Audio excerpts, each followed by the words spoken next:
नमस्कार दोस्तों, बात करेंगे आज हम जैसे कि कुछ लोगों का कमीशन नहीं आ रहा है और कुछ लोगों का कमीशन आ रहा है। तो जिन लोगों का कमीशन नहीं आ रहा है उनके लिए मैं आपको बता रहा हूँ। आप अपने जो बैक ऑफिस वाली आईडी है, स्टील सिटी की बैक ऑफिस वाली आईडी है, उसके अंदर जाइए और वहाँ पे एक ऑप्शन है फाइनेंशियल लेजर का, जो मैं आपको दिखा देता हूँ। फाइनेंशियल लेजर का ऑप्शन है, उस पर जाके क्लिक कीजिए। जैसे कि अभी मैं आपको ले चलता हूँ फाइनेंशियल लेजर वाले ऑप्शन पर और वहाँ पे आपको दिखाऊंगा। ये वाला ऑप्शन है फाइनेंशियल लेजर वाला ऑप्शन।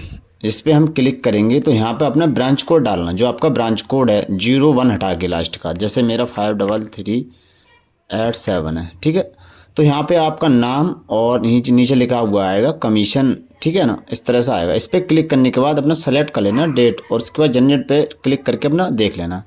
तो अगर आपके यहाँ पे एक मेल भी आया होगा उस चीज़ के लिए, उन लोगों का कमीशन नहीं आ रहा है क्योंकि कमीशन आपका इतना बनता नहीं होगा उस पैन कार्ड के हिसाब से, उससे ज़्यादा बनना है तो कमीशन आया होगा, ये पक्का है। तो जैसे कि यहाँ पर आया है सबमिशन इंटरनल ऑडिट रिपोर्ट, ये आपको सभी को करानी होती है। कहाँ चाहे किसी से आपने आईडी ली है, ऑफिशियल ब्रांच जो लोग चला रहे हैं, जो भाई चलाते हैं ऑफिशियल ब्रांच, स्टील सिटी, अल्ट्रेस्ट, इंट्रीगेट, किसी भी से चला रहे हों, पर होनी चाहिए लॉगिन मैनेजर से। ठीक है, तो उनके लिए ये इंटरनल ऑडिट रिपोर्ट देना कंपलसरी है। ये 1 साल में एक बार जाती है, कभी कभी 1.5 साल 2 साल में भी ले लेते हैं। तो यहाँ पे इसका चार्ज लगता है 800 रुपये। अगर आप इसका चार्ज खुद करा के दे देते हो तो आप 100 में करा दो, 200 में करा दो, 300 में करा दो, तो दिक्कत वाली बात नहीं है।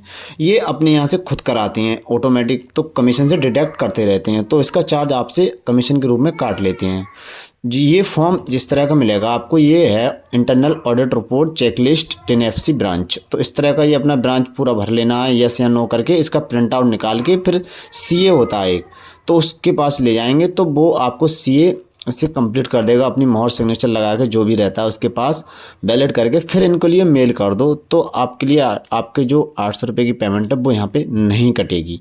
अगर आप ऐसा नहीं करते हैं तो आपको खुद करते हैं, ये ऑटोमेटिक करा लेते हैं कंपनी वाले, तो उसका पेमेंट आपको देना होता है। जैसे कि आप देख पा रहे होंगे यहाँ पे नवंबर 2023 से अक्टूबर 2024 और 23 नवंबर 2024 सबमिशन करनी थी। इसके अलावा अगर नहीं कराते हो, इतने 1 महीने में के अंतराल से नहीं कराते हो, तो नेक्स्ट मंथ में जो कमीशन आएगा उससे आपकी काट ली जाएगी। तो मेरी भी यहाँ पे काट ली गई है। मैंने भी नहीं कराया था, मैंने इसे इग्नोर किया था।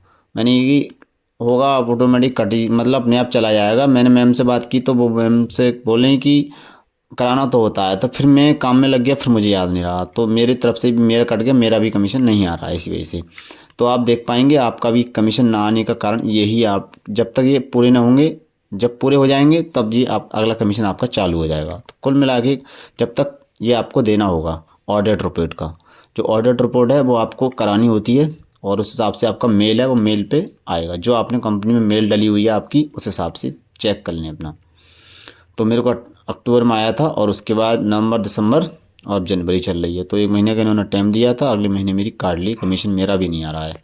तो इस हिसाब से अपना भी चेक कर लें। यहाँ पे दे रखी हैं 2 फॉर्म दे रखे हैं और 10FC वाला है और पेन सेंटर है, यहाँ पे अपना करा लें। मैम बता देंगी आपको कौन सा कराना है, कॉल लगा के आप जानकारी ले सकते हैं। और ये आपके फॉर्म उसी के साथ आती हैं, जो मेल आती है मेल के साथ आती हैं। यहाँ पे जैसे मेल नीचे दे रखे होंगे ये फॉर्म, तो इस पर कैसे कैसे वेरीफाई दोनों कराने होते हैं, दोनों कराने होंगे, एक कराना तो एक कराना होगा। वो मैम से कॉल लगा के एक बार वेरीफाई जब कर लें, जब कराते हैं कराने होती है सीए से, तो सीए अधिकारी होता है उनसे कराने होते हैं, ये वो कर देते हैं। जो भी आप पेमेंट दोगे उस हिसाब से वो कम ज़्यादा कर सकते हैं। फिलहाल इनके पास तो 800 रुपये देने होंगे, आप बचा लो 800 रुपये या फिर अपना कमीशन जैसे भी आपको सूटेबल लगे।